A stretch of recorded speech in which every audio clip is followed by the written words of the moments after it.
Isipin mo, namatay ka dahil sa sobrang puyat sa paglalaro ng pinaka-nakakainis na Otome game sa mundo, tapos muling ka pang nabuhay sa loob mismong ng larong iyon.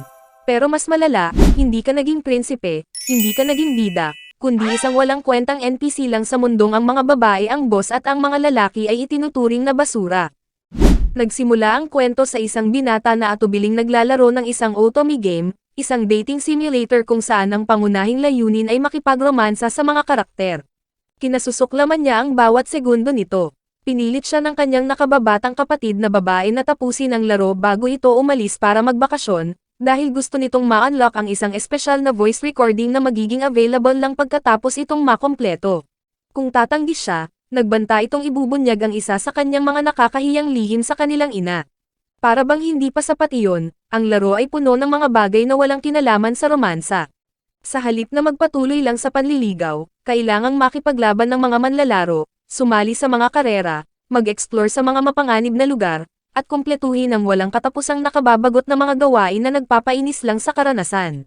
Ang mundo ay puno ng mga mayayamang mayayabang, mga aruganteng maharlika, mga mapang uyam, at mga hindi matatagurang mga elite. Para lalong lumala ang sitwasyon, ang mga babae ang humahawak ng lahat ng kapangyarihan sa lipunan. Sila ay napakalakas, napakasungit, at maaari pang ang magkaroon ng kahit ilang kasintahan na gusto nila. Nang malapit na siya sa huli, ang kawawang lalaki ay malakas nang nagdedeklara na kinasusuklaman niya ang larong ito sa bawat hibla ng kanyang pagkatao. At alam mo ba, natalo niya nga ito. Wala siyang pakialam kahit gumastos siya ng napakalaking halaga ng totoong pera para madali ang malusutan ang pinakamahirap na bahagi. At anong sumunod na nangyari? Sa sobrang pagod matapos makompleto sa wakas ang laro, ang kawawang tanga ay nahulog sa hagdan at namatay. Ngunit alam mo ba, idinilat niya muli ang kanyang mga mata. Siya ay muling nabuhay sa ibang mundo. Noong una, wala siyang ideya kung nasaan siya, ngunit binihag siya agad ng mga taong mukhang kanyang pamilya. Pinagalitan siya agad ng kanyang ama dahil sa pagtatangkang tumakas sa isang mahalagang araw. Ang dahilan, isang maharlikang babae ang bumisita sa kanilang tahanan. Hindi ito pinalalagpas ang pagkakataon na ipaalala sa lahat na ang pamilyang Bartford, ang pamilya ng ating bida, ay napakapalad kahit na sila ay wala ng iba kundi mga karaniwang magsasaka lamang. Sila ay mga may-ari ng pinakamababang titulo ng maharlika, dahil lang sa pinakasalan ng ama ni Leon ang masungit na matandang babaeng iyon. Sa kalaunan, umalis din ang mapang-aping matanda, at ang ating bida ay nakipag-usap sa kanyang nakatatandang kapatid na lalaki. Ipinaliwanag ng kanyang kapatid na kung umaasa si Leon na makapag-asawa balang araw, mas mabuting mag-aral siya ng mabuti para makapasok sa akademya. Ibinunyag din nito na ang mga babae ay naging napakadominante na sa lipunang ito kaya halos wala ng lugar ang mga lalaki rito. Doon na nagtagpi-tagpi ang lahat ng piraso. Naisip ng ating bida kung nasaan talaga siya. Siya ay muling nabuhay bilang si Leon Bartford, isang hamak na magsasaka na namumuhay sa loob mismo ng Otome game na naging sanhi ng kanyang kamatayan. Ilang taon ang lumipas, at napansin ni Leon ang isang kakaibang bagay. Ang pamilyang Bartford ay hindi kailanman umiiral sa orihinal na laro. Dahil dito, napagtanto niya na siya ay wala ng iba kundi isang background character lamang. Bago pa man maglaho ang kanyang mga alaala, maingat niyang isinulat ang lahat ng natatandaan niya tungkol sa kwento ng laro, determinado na gamitin ang kaalamang iyon para magkaroon ng komportableng buhay. Dahil ang plot ng laro ay maghahatid sa mga digmaan at malalaking labanan sa kalaunan, hindi siya tumigil sa pagsasanay.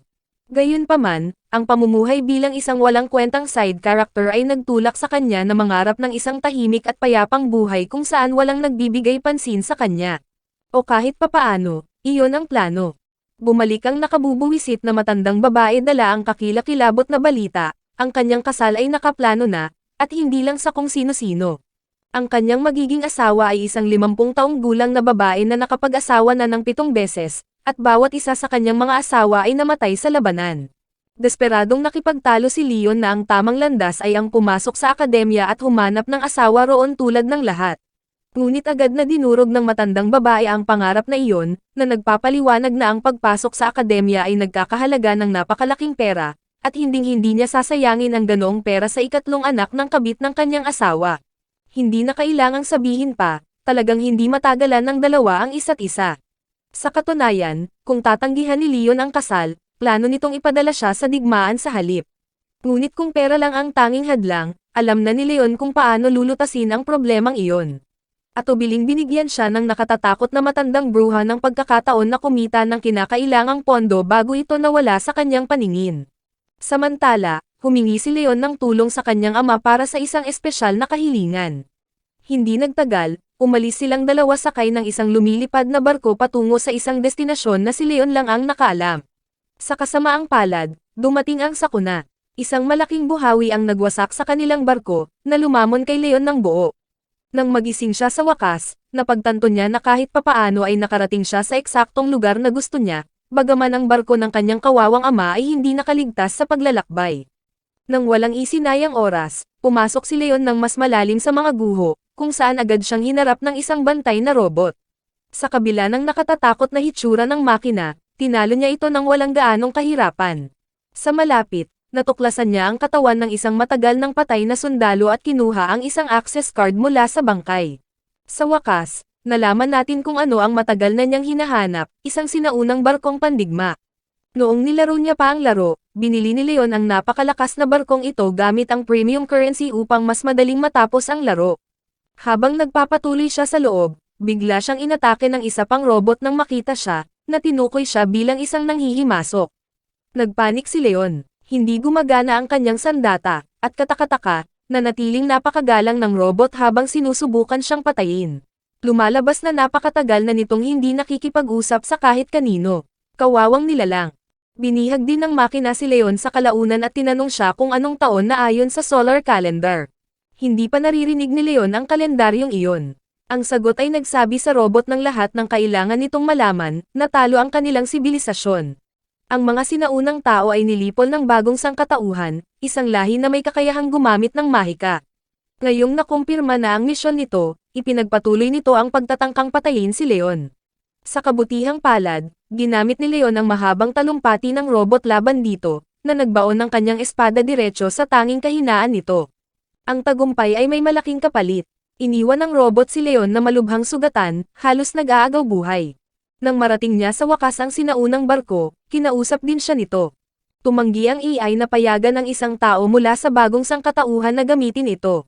Gayunpaman, matapos iskan ang katawan ni Leon, natuklasan nito ang isang hindi inaasahang bagay, bagaman bahagi siya ng bagong sangkatauhan, nagtataglay din siya ng mga katangiang namana mula sa sinaunang lahi. Ang pagkatuklas na iyon ay agad na kumuha sa interes ng AI.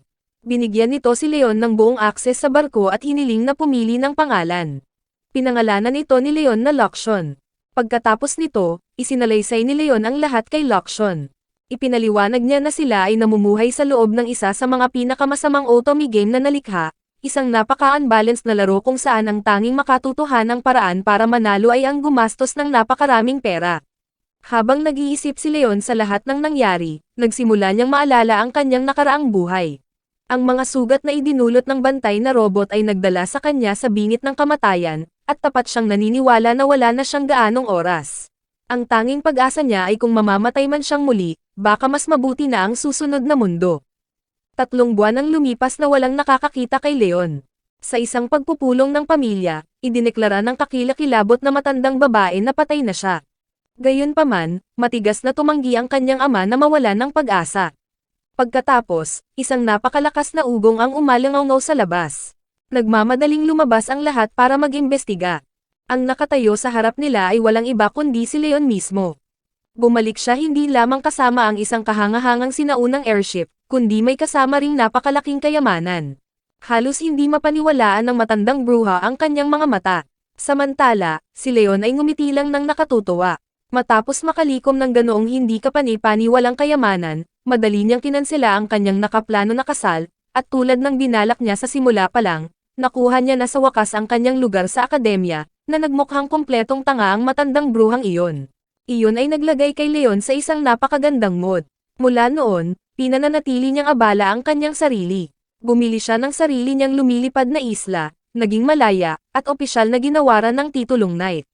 Si Loction, na ngayon ay nasa anyo na ng isang maliit na lumilipad na globo na sumusunod sa kanya kahit saan, ay nagmungkahi na gawing isang destinasyon ng turista ang isla. Ang kanilang unang proyekto, ang pagpapatayo ng isang hot spring resort, na kasalukuyan ng ginagawa. Sa puntong ito, Isa na lang ang natitirang pangarap ni Leon, humanap ng asawa at gugulin ang natitirang bahagi ng kanyang buhay sa pag-e-enjoy sa tahimik na kanayunan. Sa kasamaang palad, hindi natuloy ang mga bagay-bagay ayon sa plano. Ang kanyang maharlikang ranggo ay biglang itinaas sa Baron matapos linisin ng isang hindi pa na-explore na dungeon at makatuklas ng isang lumilipad na isla. Bagamat mukhang magandang balita iyon, may kasama itong isang malaking problema. Ngayon ay inaasahan na siyang magpakasal sa isang babae na may kapantay na mataas na katayuan, isang taong katulad ng matandang bruhang iyon, halimbawa. Ang pag-iisip pa lang tungkol dito ay sapat na para maiyak si Leon. Gayunpaman, oras na para mag-enroll sa akademya. Gugugulin niya ang susunod na 3 taon sa pag-aaral ng kagandahang asal ng Maharlika, mahika sa pakikipagsapalaran, at syempre, sa pagsubok na makahanap ng asawa para sa sarili. Ang pananaw ay hindi eksaktong maganda, kung isasaalang-alang kung paano itinuturing ang mga lalaki sa mundong ito. Nakita rin natin sa unang pagkakataon ng 5 prinsipe ng laro, ang mga mismong lalaki na kinasusuklaman ni Leon sa nakalipas na 10 taon. Pagkatapos ay naroon si Angelica, na kilala rin bilang mayayamang kontrabida. Siya ang anak ng duke, ang pinakamakapangyarihang Maharlika pagkatapos ng pamilya ng hari, at nagsisilbing pangunahing karibal ng laro sa bida. Sabi nga, walang intensyon si Leon na makialam sa alinman sa kanila. Ang layunin niya ay simple, manatili sa labas ng pansin at mamuhay ng tahimik. Ang planong iyon ay agad na nagkaroon ng problema. Nasaksihan ni Leon ang isang kakaibang eksena kung saan sinampal ng isang babae ang isa sa mga prinsipe at binitawan ang isang linya na, sa orihinal na laro, ay dapat na sinabi ng bida. Ang problema, ang babaeng iyon ay hindi ang bida. Siyempre, iniwan itong tuluyan na nalilito si Leon. Nang maglaon, nakilala ni Leon ang 2 kapwa-estudyante na sina Daniel at Raymond. Mukha silang mabubuting lalaki, at magkasama nilang tinalakay ang isa sa mga pinakamahalagang tradisyon ng akademya, ang mga tea party. Ang mga pagtitipong ito ay hindi lamang para sa pakikipagsalamuha, mahalaga ang mga ito para sa pagkilala ng mga potensyal na kandidato sa kasal. Sa katunayan, kung kumalat ang balita na hindi ka makapag-host ng isang maayos na tea party, ang iyong pagkakataon na makapag-asawa ay halos maglalaho. Habang nag-uusap sila, ang mga prinsipe ay naging sentro ng atensyon habang pinagkakaguluhan sila ng mga babae. Lumitaw din si Angelica, na kumikilos tulad ng perpektong kasintahan ng Crown Prince. Ngunit nagbago ang kapaligiran nang tawagin ng prinsipe si Marie, ang parehong babae na sumampal sa kanya kanina, at inimbitahan ito sa kanyang tea party sa halip. Agad na tumutol si Angelica, kung sa bagay, siya ang kasintahan nito. Walang pakialam ang prinsipe, idineklara niya na mamumuhay siya sa kung ano ang gusto niya, at walang karapatan si Angelica na makialam. Muli, napansin ni Leon ang isang kakaibang bagay, ninakaw ni Marie ang isa pang eksena na orihinal na pagmamayari ng bida ng laro. Nang maglaon, dumalo si Leon sa kanyang klase sa kagandahang asal, kung saan itinuro sa kanila ang tamang paraan ng pag-host ng isang formal na tea party. Noong una, inakala niya na ang aralin ay isang biro lamang, hanggang sa ganap na binago ng kanyang tagapagturo sa tea ceremony ang kanyang pananaw. Sa pagtatapos ng klase, nagkaroon si Leon ng tunay na pagpapahalaga sa mga tea party. Ang kanyang bagong hilig ay nasubok ng i-host niya ang kanyang pinakaunang tea party. Nag-alinlangan si Loction na may darating talaga. Gayunpaman, inimbitahan ni Leon ang ikalawang anak na babae ng isang baron. Dumating nga ito, kasama ang lahat ng kanyang mga nakabubuwisit na kaibigan. Nilamon ng mga babae ang bawat piraso ng pagkain na maingat na inihanda ni Leon, pagkatapos ay umalis agad ng walang sinasabi. Tama, hindi iyon nagpatuloy ayon sa plano. Sabi nga, ang pagmamahal at paggalang ni Leon sa kanyang guro sa tea ceremony ay nanatiling mas malakas kaysa dati. Eksakto noon, isang kaguluhan sa labas ang kumuha sa kanyang atensyon. Nang pumunta siya para mag-imbestiga, nakita niya ang ilang mga babae na binubuli ang tunay na bida ng laro bago sila mabilis na tumakbo palayo. Ang pangalan niya ay Olivia. Alam ni Leon na hindi siya dapat makialam sa pangunahing kwento, ngunit hindi niya kayang balewalain ito, kaya inimbitahan niya si Olivia sa kanyang tea party. Masaya itong tinanggap, tinatamasa ang bawat kagat ng pagkain ng may purong kasabikan na hindi mapigilan ni Leon ang mapangiti. Inamin ni Olivia na hindi pa rin siya sigurado kung talagang nababagay siya sa akademya bilang isang karaniwang tao na nakatanggap ng scholarship. Mayroong walang katapusang mga kaugalian at tradisyon ng Maharlika na hindi niya maintindihan. Doon ay pinakilala sa atin ang nakababatang kapatid na babae ni Leon sa mundong ito.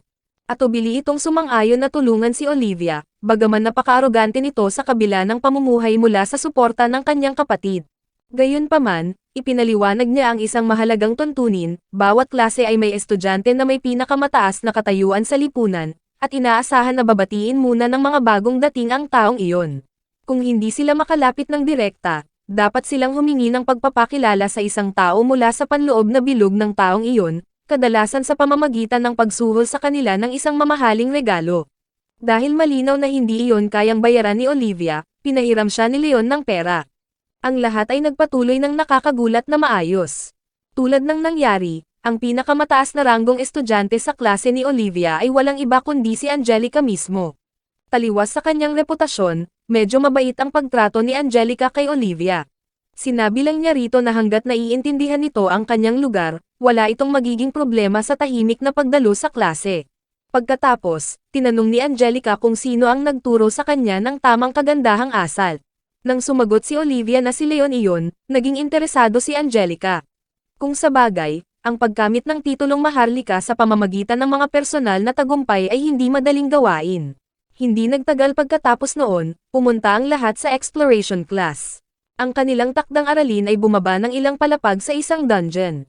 Bago magsimula ang pagsasanay, nagsimulang mag-away muli ang prinsipe, si Angelica, at si Marie.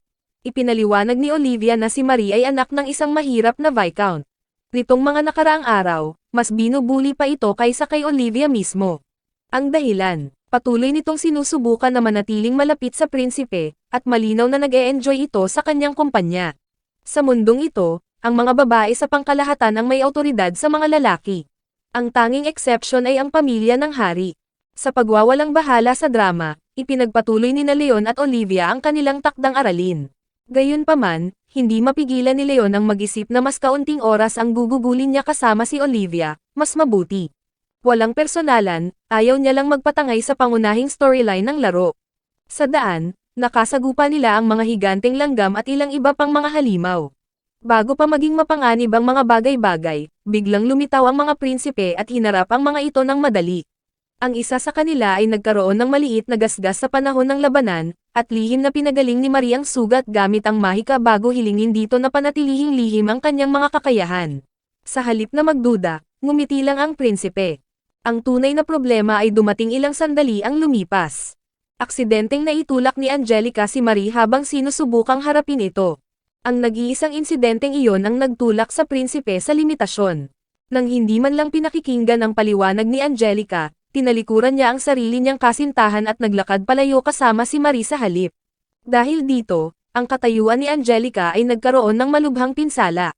Nasugatan din si Leon sa panahon ng ekspedisyon, ngunit pinagaling siya ni Olivia gamit ang sarili nitong mahika. Ang pagkakita doon ay lalong nagpalalim sa kanyang mga hinala. Ang mga bagay-bagay ay hindi na nagaganap sa paraang dapat mangyari. May isang bagay tungkol kay Marie na hindi tama. Ang selos sa kung gaano kalaking atensyon ang natatanggap ni Marie ay nagtulak sa ibang mga estudyante sa limitasyon.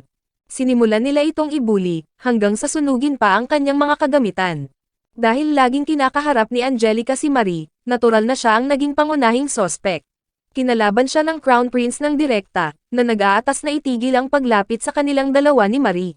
Ipinaalala nito kay Angelica na ang kanilang kasunduan sa kasal ay naayos sa labas ng akademya, at wala itong karapatang makialam sa kanyang mga personal na gawain. Ang tanging nagawa ni Angelica ay pigilan ang kanyang mga luha at sumang-ayon sa kahilingan nito. Mabilis na kumalat ang balita tungkol kay Marie sa buong akademya, sa kalaunan ay nakarating kay Leon habang nag-e-enjoy sa tsa kasama sina Daniel at Raymond.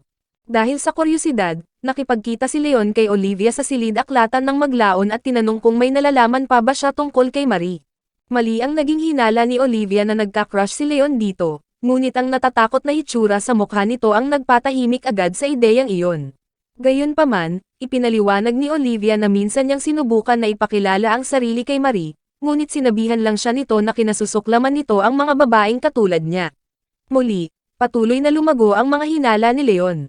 Eksakto noon, nakarinig sila ng malakas na ingay sa malapit. Nagmamadaling lumabas si Leon para mag-imbestiga, ngunit nakita lang niya si Marie na humahalik sa kulay ube ang buhok na prinsipe.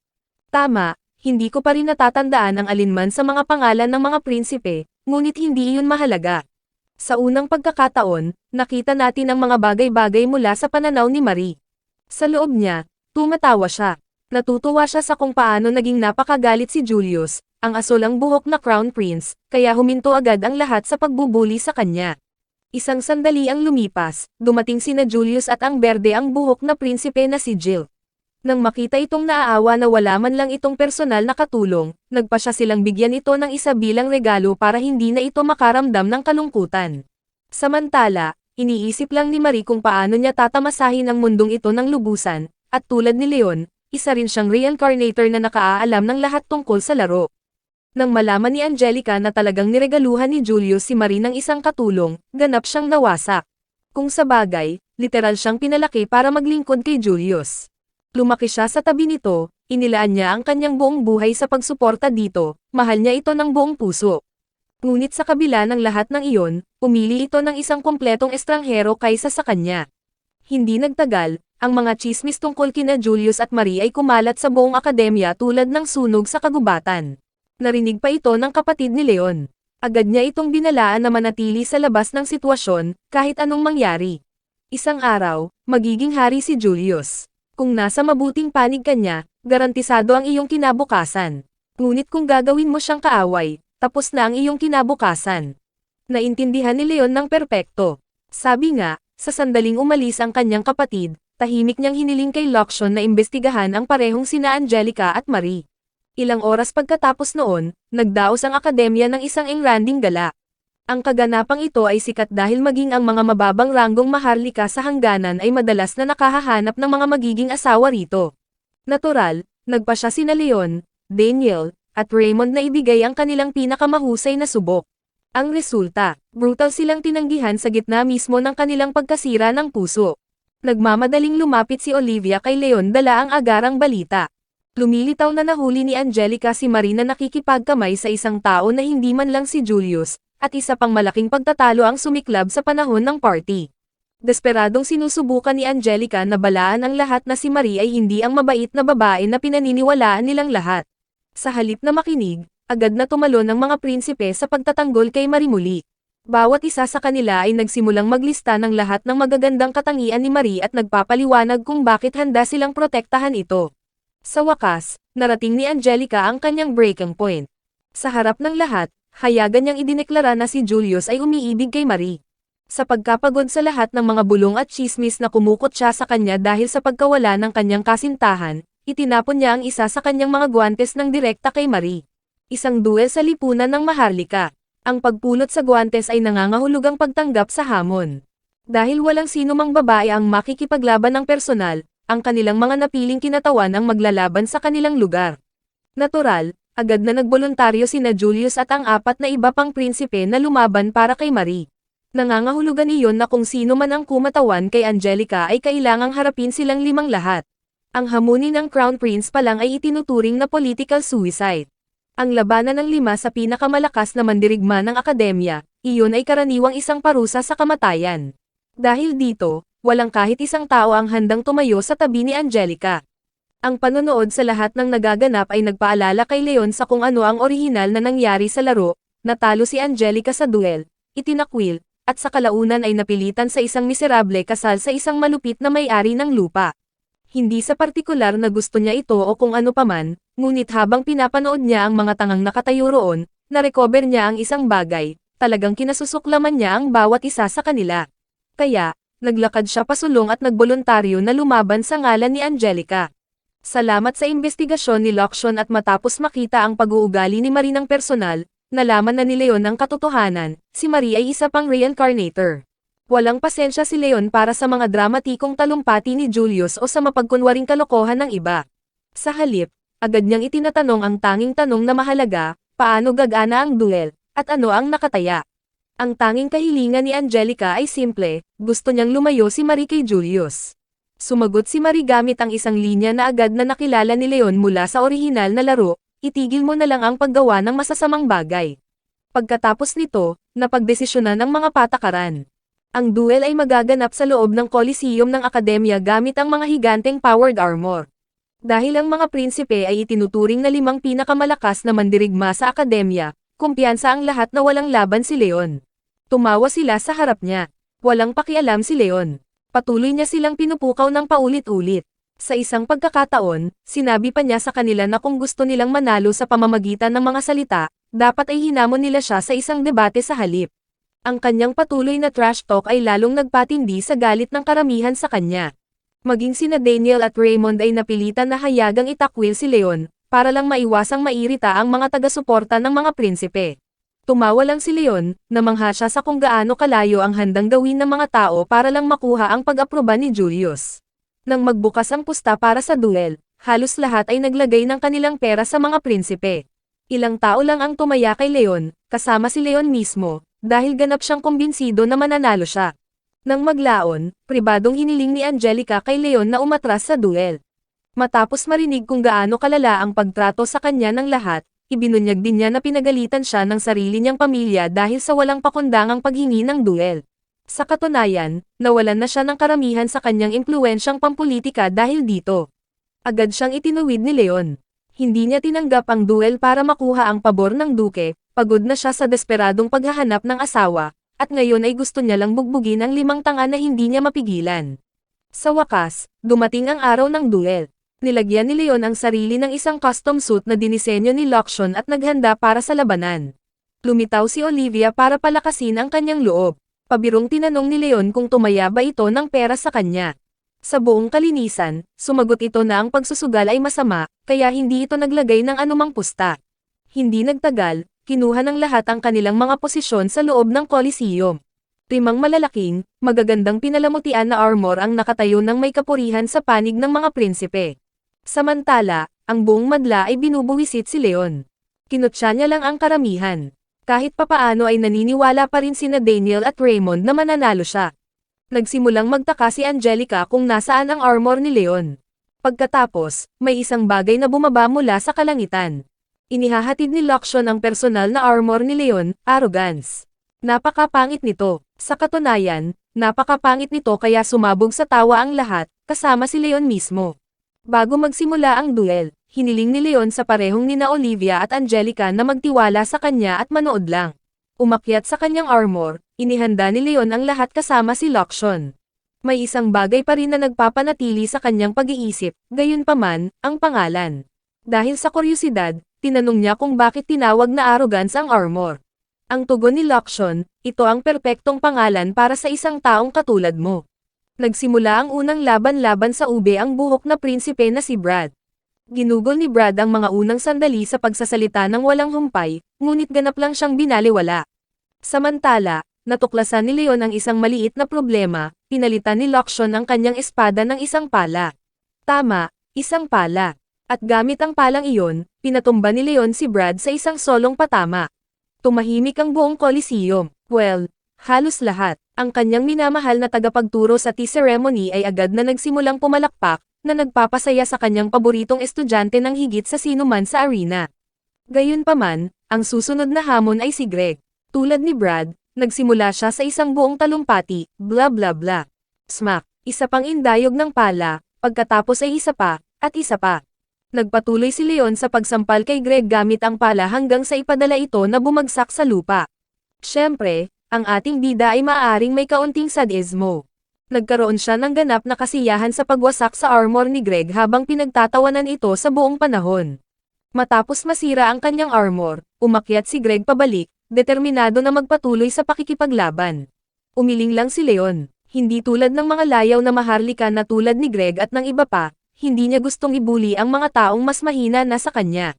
Agad na iginawad ng referee kay Leon ang ikalawang round.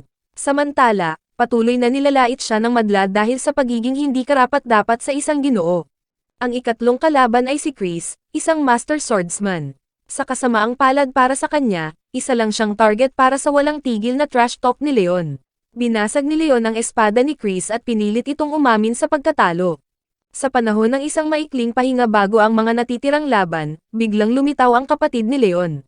Sinabi niya kina Olivia at Angelica na mukhang may sakit si Leon, na nagtulak sa dalawang babae na magmadali at suriin siya.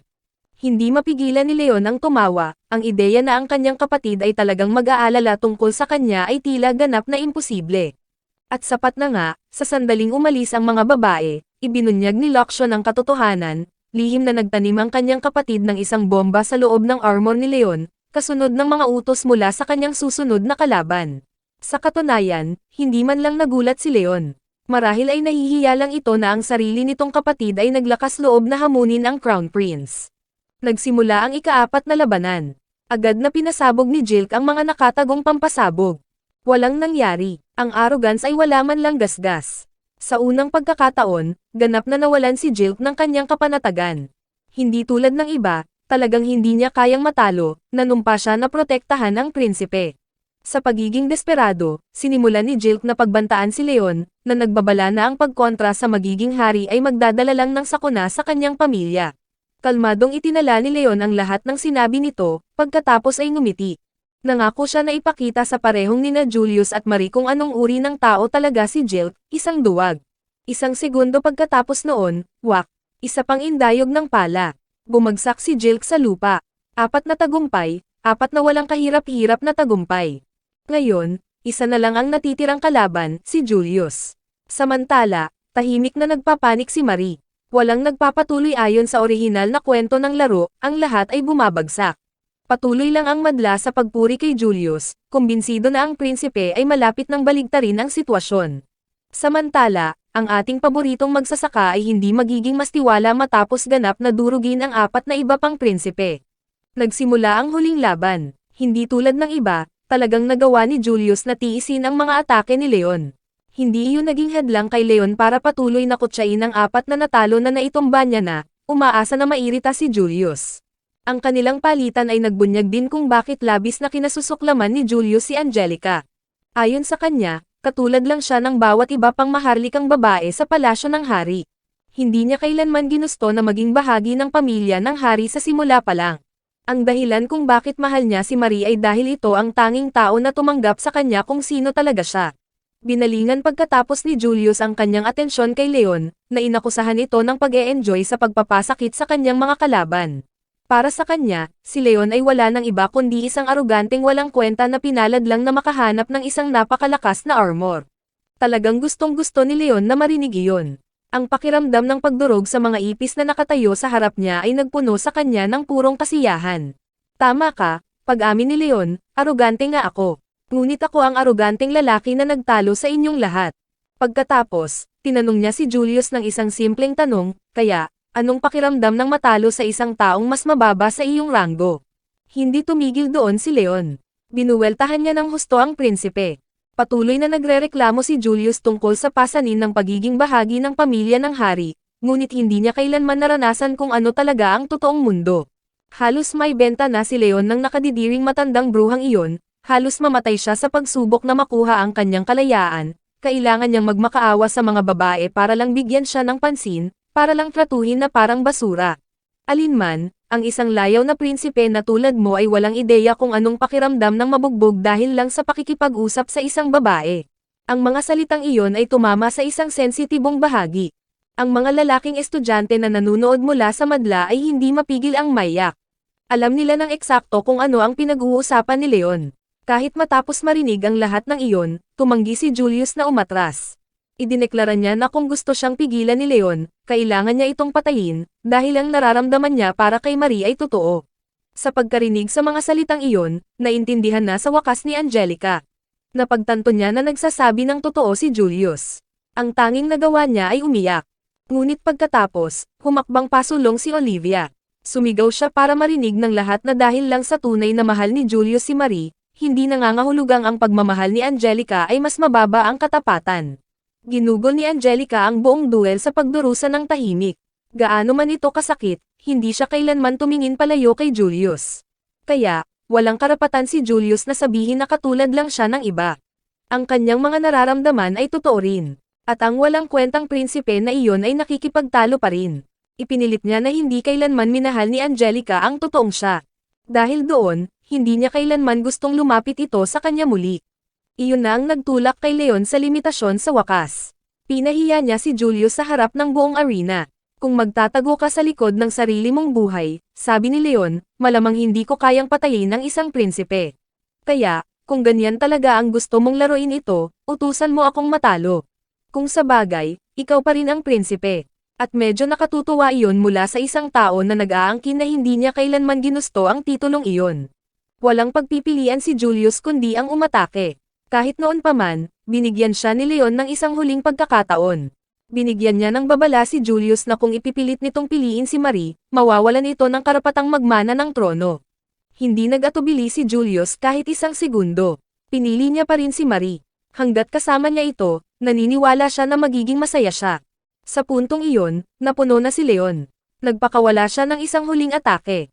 Ganap na winasak ng pagsabog ang armor ni Julius, na nagpawalang malay sa prinsipe. Nanalo si Leon sa duel ng patas at tapat, bagaman ang madla ay hindi naging masaya tungkol dito. Nang maglaon, binisita ni Angelica si Julius habang nagpapagaling ito.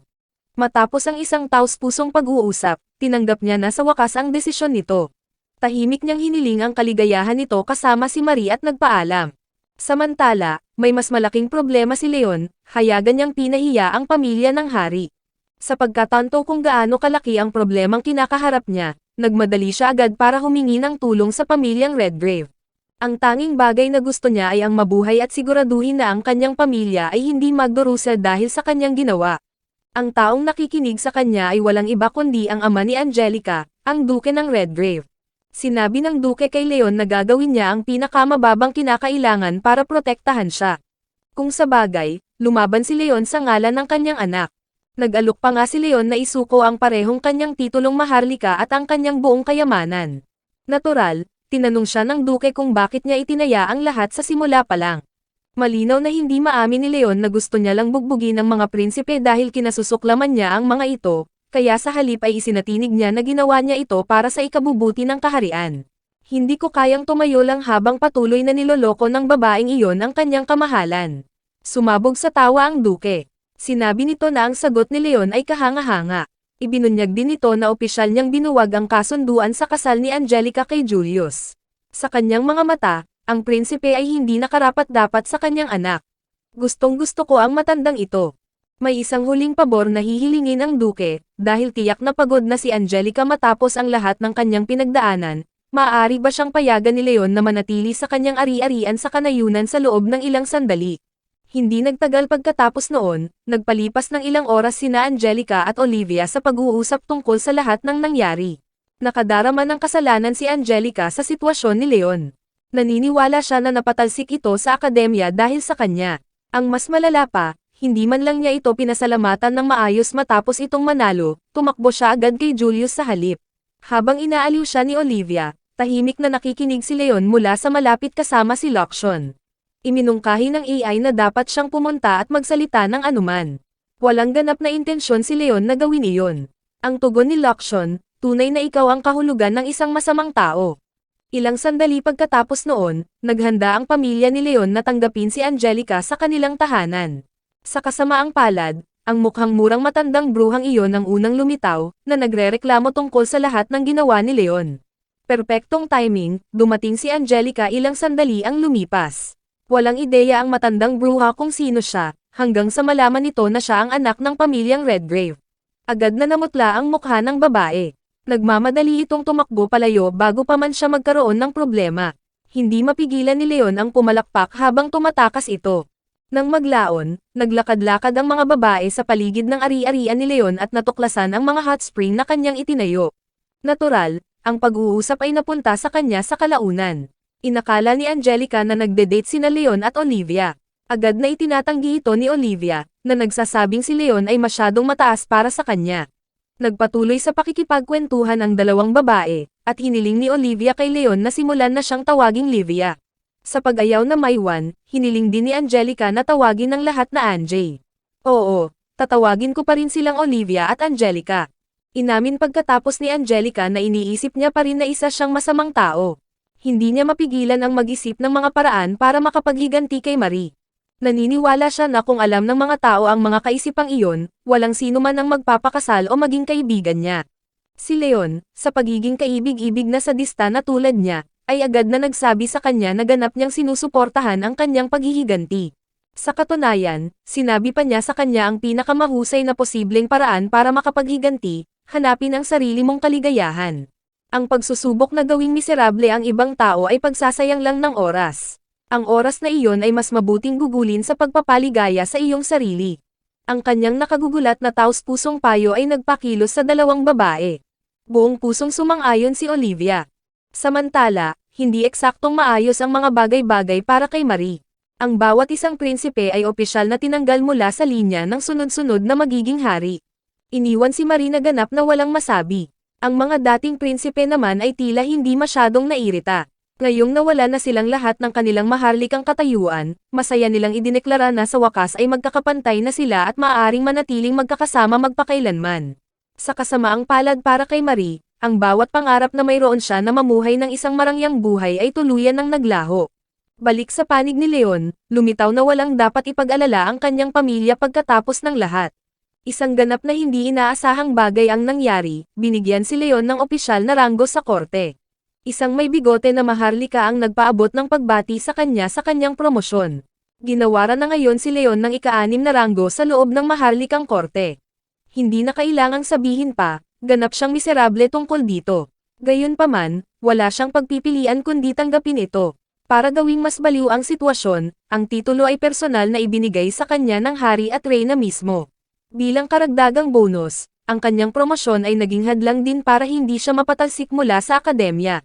Sa paglaktaw ng kaunti sa hinaharap, naghahanda na ang akademya para sa taunang festival ng paaralan, na nagbibigay sa atin ng unang pagkakita sa magagandang kasuotan sa festival nina Olivia at Angelica.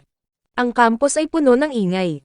Ang dahilan, nagpa siya ang 5 dating prinsipe na magbukas ng sarili nilang kafe para sa kaganapan, at ang bawat babae sa akademya ay ganap na nahuhumaling dito. Sa kasamaang palad, ang maliit na negosyo ni Leon ay ganap na natakpan, dahil matatagpuan ito sa mismong katabi nito. Para lalong lumala ang mga bagay-bagay, naniningil ang mga prinsipe ng mga nakakatawang presyo para sa pinakasimpleng mga bagay na may isip. Isang tasa ng tsaa, ilang cookies, ang lahat ay nagkakahalaga ng napakalaking pera. Naging interesado si Leon at nagpas siyang tingnan ito para sa kanyang sarili. Sapat na nga, ang lugar ay napaka-elegante. Pagkatapos, lumitaw si Marie, na mayabang na nag-aangkin na ang kanilang kafe ay malinaw na magiging mas sikat kaysa sa kay Leon, yada. Nang maglaon, umikot si Olivia sa pagsusubok na umakit ng mga customer. Sa kasamaang palad, ang akademya ay puno pa rin ng mga tao na ang pinagsamang lakas ng utak ay hindi kayang talunin ng dilam. Agad nila itong sinimulang kutsain dahil sa pagiging mahirap at patuloy na ipinapaalala sa kanya na siya ay wala ng iba kundi isang karaniwang tao lamang. Mabuti na lang, isang babae na nagngangalang Carla ang biglang lumitaw at nagpakita ng tunay na interes sa kafe ni Leon. Dahil araw lang iyon ng paghahanda, lumaktaw tayo sa aktwal na festival sa susunod na umaga. Ang lahat ay parehong nasa sabik at napakakabado. Pagkatapos, nakatanggap si Angelica ng isang hindi inaasahang imbitasyon, may gustong makakita sa kanya. Walang iba kundi ang reyna mismo. Nagpa siya itong bisitahin ng akademya at gusto nang makakasama sa panahon ng tour. Ang pangalan niya ay Mylene. Mabait siya, tinatrato si Angelica ng may tunay na pagmamahal sa kabila ng lahat ng nangyari sa kanyang tangang anak, at dinadala ang sarili ng may hindi kapani-paniwalang biyaya. Sa pagsasalita tungkol kay Julius, gusto rin ni Mylene na makilala si Leon, hindi bilang reyna, kundi bilang isang ina. Kahit na ang duel ay ganap na kasalanan ni Julius, gusto niya pa ring magkaroon ng isang tapat na pag-uusap kay Leon, kaya nagtungo sila diretso sa kanyang kafe. Sa sandaling buksan nila ang pinto, naglakad sila sa isang ganap na kaguluhan. Kasalukuyang ginigipit si Leon ng isang maharlikang babae na pumasok ng walang babala. Sa kabila ng lahat ng malinaw na panglalait, ginagawa ni Leon ang kanyang makakaya na huwag sumagot. Gayunpaman, napuno na si Angelica. Agad siyang pumasok para ipagtanggol ito. Lumilitaw na ang babae ay nagmula sa isang maimpluwensyang pamilya ng maharlika na matagal ng kaaway ng mga Redgrave sa loob ng maraming taon. Sinubukan din ni Olivia na tumulong, ngunit siya naman ang naging susunod na target ng babae. Malupit nitong inatake ang bawat isa sa mga kawalan ng kapanatagan ni Olivia. Sa pagtatapos ng araw, si Olivia ay isa pa ring scholarship na estudyante, isang karaniwang tao, isang tao na hindi nababagay sa mga maharlika. Ayon sa kanya, si Olivia ay wala ng iba kundi ang layaw na maliit na alagang hayop ni Angelica. Desperadong sinusubukan ni Angelica na itigil ang pandiwang pang-aabuso, ngunit patuloy lang ang babae. Sa wakas, napuno na si Leon. Sinabi niya rito na itikom ang kanyang bibig. Ang isa sa mga katulong ng babae ay agad siyang sinampal sa mukha. Sa puntong iyon, Ang mga bagay-bagay ay ilang segundo na lang ang layo mula sa pagiging madugo. Pagkatapos, isang makapangyarihang boses ang umalangaw sa buong silid. Sapat na iyan. Si Mylene mismo ang nag-utos sa lahat na tumigil. Sa hindi pagkilala sa Reyna, tinawag pa nga ito ng aruganteng maharlikang babae na isang matandang babae. Malapit nang ibunyag ni Angelica ang kanyang pagkakakilanlan, ngunit naunahan siya ni Leon. Lihim niyang pinalakas ang kanyang katawan gamit ang mahika, pagkatapos ay sinuntok ang bawat isa sa mga katulong ng babae diretso sa mukha. Ang dahilan niya, simple, nakilala niya agad ang Reyna, kaya natural na pinoprotektahan niya lang ang kanyang kamahalan mula sa isang grupo ng mga walang galang na tanga. Dahil si Leon ay ganap ng walang kontrol, mayroon lamang isang tao na may kakayahang magpakalma sa kanya, ang kanyang minamahal na tagapagturo sa tea ceremony, syempre. Matapos ang lahat ay umayos, humingi ng paumanhin si Leon kay Mylene sa kaguluhan. Ngunit ngayong tiningnan niya na ito ng maayos, napagtanto niya ang isang bagay, napakaganda nito. Mabilis na nilinaw ng dalawa ang anumang natitirang tensyon sa paligid ni Julius at natapos sa nakagugulat na mabuting relasyon. Binanggit din ni Mylene na hindi siya kailanman nag-aral sa akademya na ito dahil nagmula siya sa ibang bansa. Kaya naman gusto niyang lumikha ng ilang mga alaala habang bumibisita. Ang dating Leon ay malamang na sumagot, gumawa ka niyan mag-isa, matandang babae. Ngunit si Mylene ay napakaganda lang at napakabait. Agad na sumang-ayon si Leon na samahan ito, pagkatapos, sa mga dahilan na siya lang ang nakaalam, bigla siyang tumayo at nag-alok ng kasal. Ganap na nawala ng bait sina Olivia at Angelica. Napagtanto ni Leon kung gaano ito kabaliw pakinggan, ngunit isinasaalang-alang ang lahat ng mga baliw na babae na tumatakbo sa akademya na ito, mas pipiliin niya pang magpakasal sa isang magandang babae sa kanyang edad na 30s. Gusto ko lang magpakasal sa isang tunay na tao. Sa kasamaang palad, iyon ang eksaktong oras na naglakad pumasok si Julius. Ang unang bagay na nakita niya ay ang kanyang pinakamalaking karibal na nag-aalok ng kasal sa sarili nitong ina. Natural, sinuntok niya si Leon sa mukha, pagkatapos ay kinaladkad si Mylene palayo. Balik sa loob ng marangyang kafe ng mga prinsipe, binalaan ni Julius ang kanyang ina na lumayo kay Leon. Ayon sa kanya, si Leon ay isang duwag na interesado lang sa pera. Ganap na hindi sumang-ayon si Mylene. Sa halip, pinagalitan niya si Julius dahil sa panglalait kay Leon. Mabilis din niyang ipinahiwatig ang malinaw na hipokrisya, si Julius ang naninangil ng mga mapang-abusong presyo sa sarili nitong kafe, at naghahain pa nga siya ng alak doon. Samantala, nagtatago si Marie sa background dahil natatakot ito sa Reyna. Hindi hinayaan ni Mylene na mabitawan ang issue. Ipinaalala niya kay Julius na matapos ang duel, sumang-ayon itong lumayo kay Marie, ngunit naroon pa rin ito, sumusunod pa rin dito tulad ng isang tapat na tuta. Agad niyang hiningi na lumabas si Marie at harapin siya. Matapos ang lahat ng dramang iyon ay humupa sa wakas, binisita ni Carla ang kafe ni Leon. Hindi eksaktong nasa mode si Leon para magtrabaho, ang kanyang puso ay ganap ng nawasak. Lumilitaw na partikular na hiniling ni Carla kay Olivia na ipakilala siya sa kanya. Lumabas na dumaan siya sa lahat ng problemang iyon dahil desperado niyang kailangan ang tulong ni Leon. Lumuhad pa nga ito, ang kanyang kahilingan ay simple, gusto niyang iligtas ni Leon ang pamilyang Wayne. Sumang-ayon si Leon sa kahilingan ni Carla, na nangangakong tutulungan ang kanyang pamilya sa darating na bakasyon.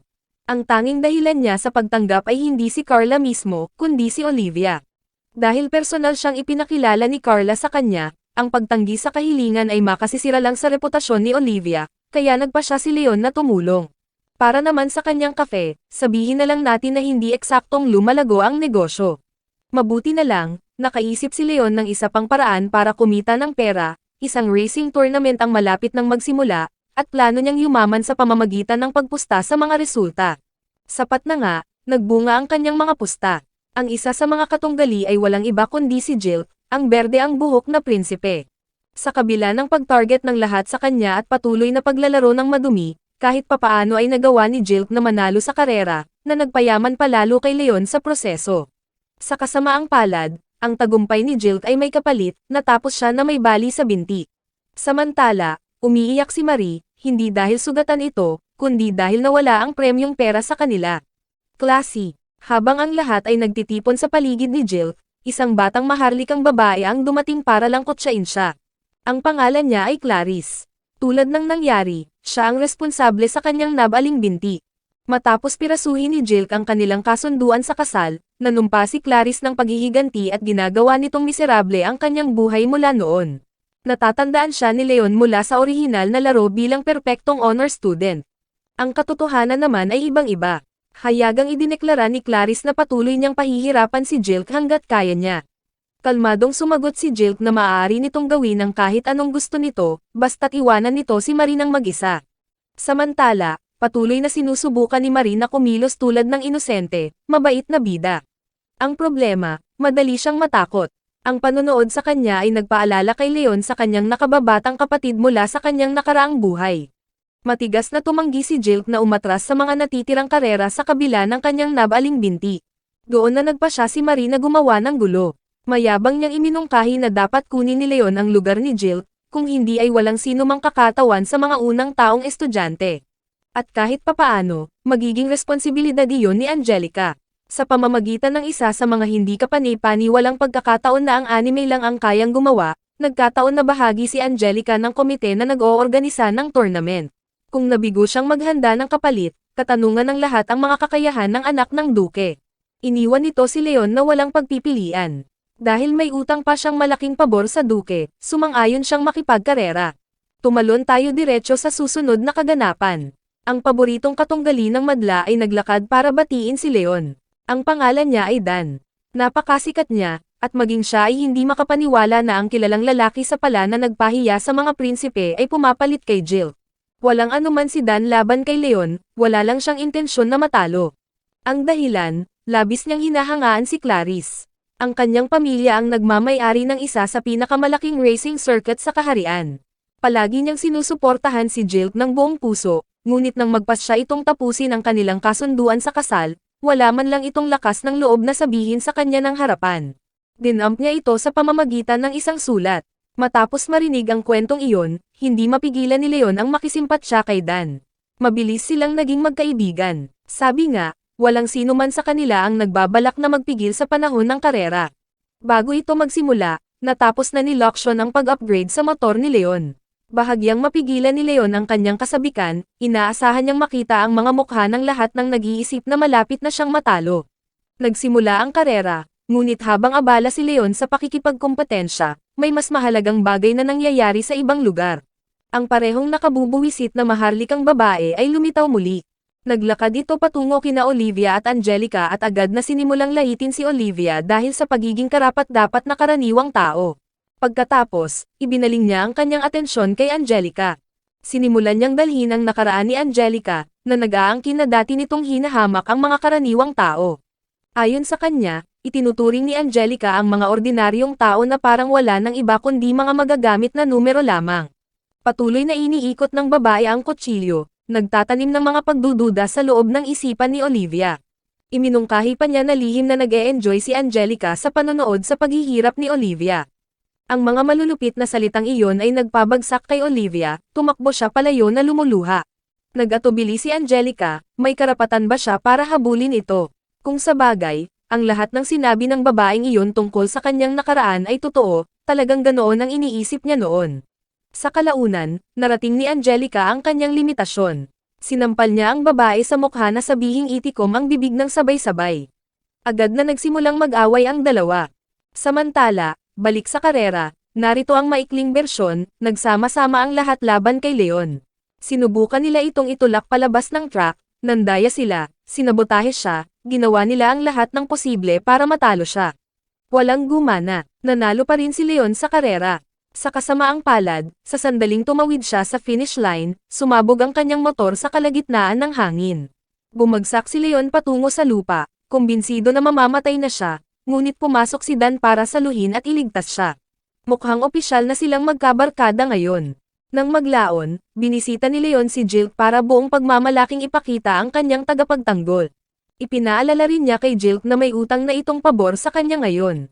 Sumang-ayon si Jill na ibigay ang anumang kahilingan na gusto ni Leon. Walang sino man ang nag-asahan sa sagot ni Leon. Sa halip na humingi ng pera o mga gantimpala, sinabi niya kay Jill na tapat na humingi ng paumanhin kay Clarice. Ginawa nga ni Jill ang eksaktong bagay na iyon. Agad siyang sinampal ni Clarice sa mukha, at ang lahat ay nabuhay ng masaya magpakailanman. Well, hindi eksakto. Nakadarama pa rin si Clarice ng malalim na sakit at kahihiyan, nagpasya siya na hinding-hindi na niya gustong magkaroon ng anumang kinalaman kay Jill muli. Sabi nga, Pareho silang nagpasalamat ng tapat ni Dan kay Leon sa pagtulong sa kanila. Ang pasasalamat na iyon ay nagbunga sa kalaunan. Si Clarice ang nagdala kay Leon ng lahat ng nangyari sa pagitan nina Angelica at Olivia. Nang walang isinayang oras, hinanap ni Leon si Olivia. Sa kalaunan ay nakita niya itong nakaupo ng mag-isa sa isang bench. Tahimik na nagsimulang mag-usap ang dalawa. Nagtaka si Olivia kung maaari ba silang maging tunay na magkaibigan ni Angelica.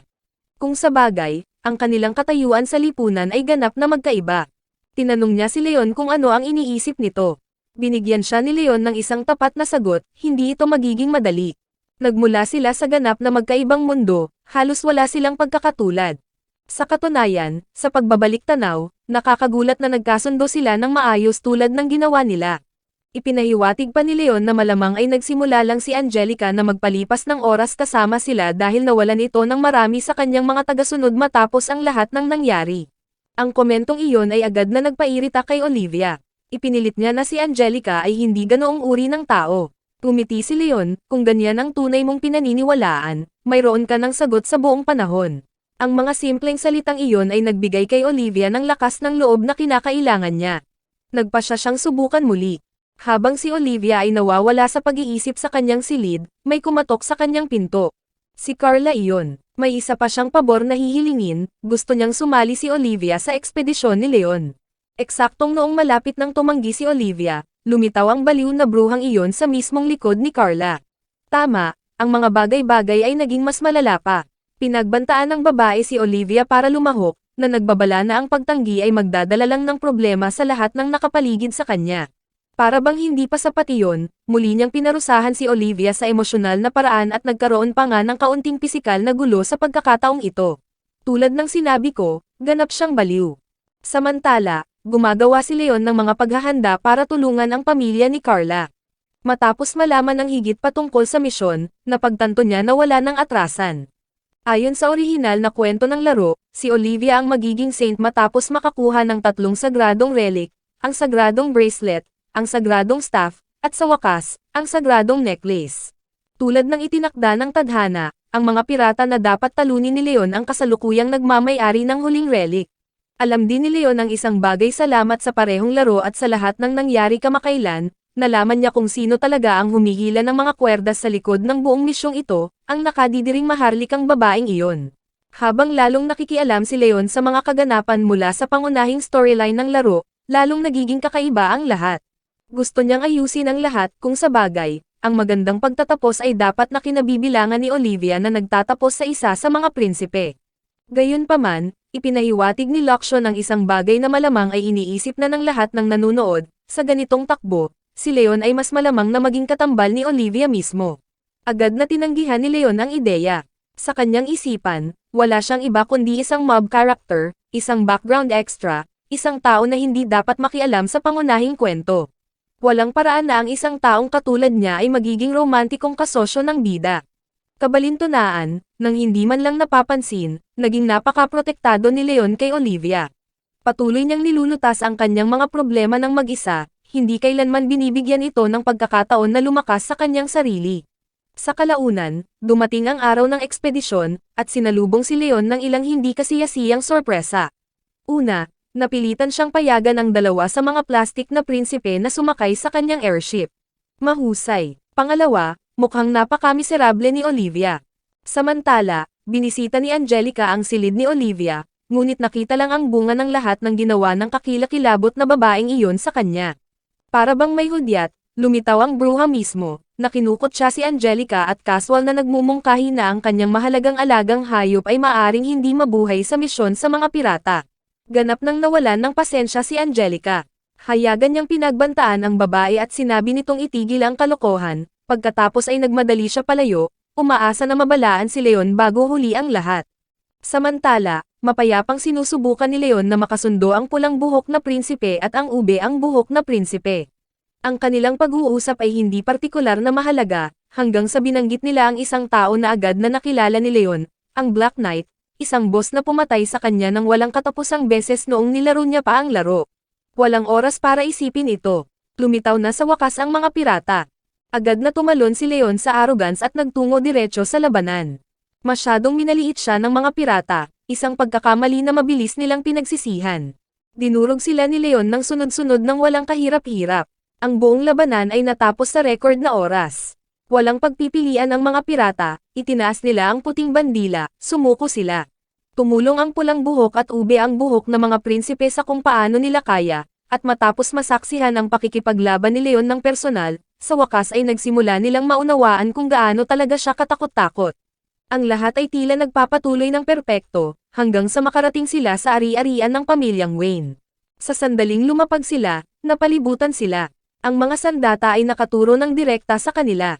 Inutusan ng lahat na itaas ang kanilang mga kamay. Nakilala ni Mr. Wayne, ang ama ni Carla, ang ube ang buhok na prinsipe at agad na humingi ng paliwanag. Matapos marinig ang nangyari, ganap siyang nalito. Naging mas kakaiba ang mga bagay-bagay ng akusahan ni Carla si Olivia ng pagmamalabi sa lahat. Ayon kay Carla, gusto niya lang ng payo ni Leon. Hindi ito pinaniwalaan ni Leon kahit isang segundo. Agad siyang pumasok para ipagtanggol si Olivia. Humingi si Carla ng tulong sa kanya sa pagharap sa mga pirata, iyon ang orihinal na kahilingan. Nagpatuloy ang pagtatalo hanggang sa tuluyang maiyak si Carla, pagkatapos ay ipinagtapat niya ang lahat, kasama na kung sino ang nag-utos sa kanya na gawin ang lahat ng ito, ang parehong nakadidiring maharlikang babae. Sa wakas na nailantad ang katotohanan, bumalik ang lahat. Sa panahon ng pagbabalik, sinubukan ni Leon na harapin ang emosyon ni Olivia.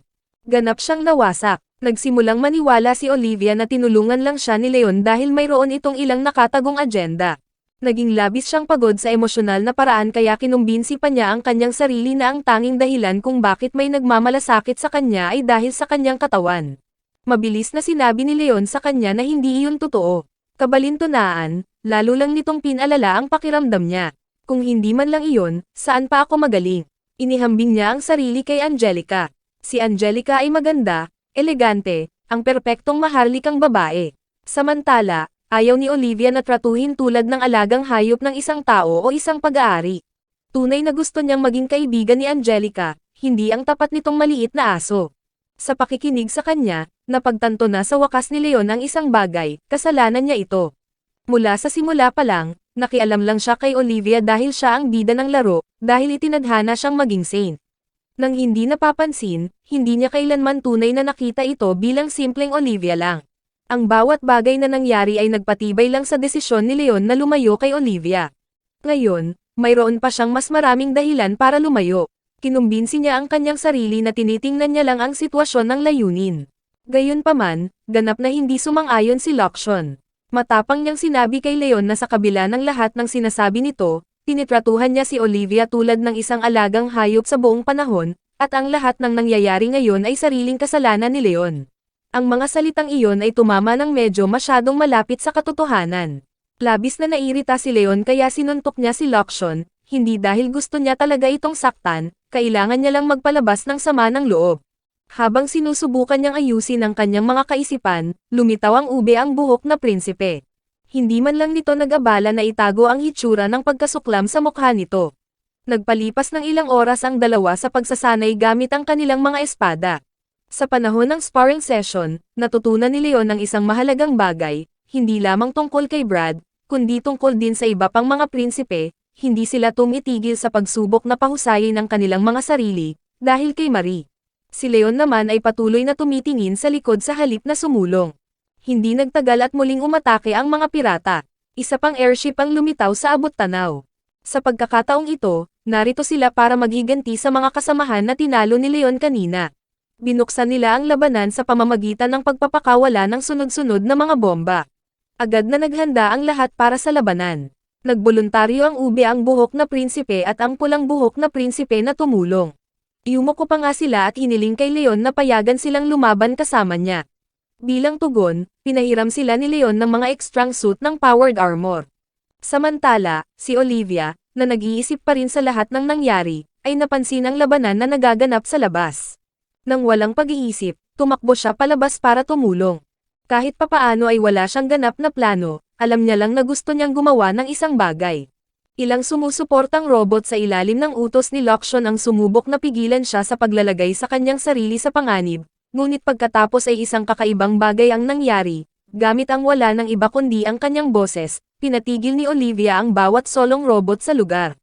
Sa kasamaang palad, bahagya siyang nagkaroon ng oras para magreaksyon bago siya napansin ng isa sa mga pirata at nagpakawala ng isang atake. Agad na nagmadali ang pulang buhok na prinsipe at ang ube ang buhok na prinsipe para protektahan siya. Ang problema, ang kanilang kalaban ay mas malakas kaysa sa alinman sa kanila.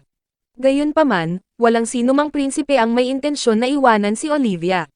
Sa panunood sa eksenang nagaganap, biglang napagtanto ni Leon ang isang bagay, ganito eksakto ang dapat na mangyari. Ito ang orihinal na kwento. Ang dalawang iyon ay palaging nilalayong maging mga potensyal na katambal ni Olivia, hindi siya. Wala siyang lugar na tumayo sa tabi nito. Sabi nga, hindi niya pa rin kayang balewalain ang sitwasyon. Sumugod si Leon diretso sa pirata at itinumba ito ng mag-isa. Ang problema, ang mismong kalupitan ng kanyang atake ay nagpatakot kay Olivia sa kalaunan. Nang maglaon, nakita ni Leon si Olivia na pinagagaling ang sugatang ube ang buhok na prinsipe. Dahil sa mga konklusyon na kanyang narating, kakaiba niyang nagkomento na ang dalawa ay nagiging isang magandang magkapareha. Oo, talagang nagkamali siya roon. Itinigil niya pa ang pagtawag dito bilang Livia, ang palayaw na kanilang napagkasunduan, sa halip, bumalik siya sa pagtawag dito bilang Olivia. Ang kawawang babae ay ganap ng nawasak. Hindi man lang siya makasagot, ang tanging nagawa niya ay umiyak.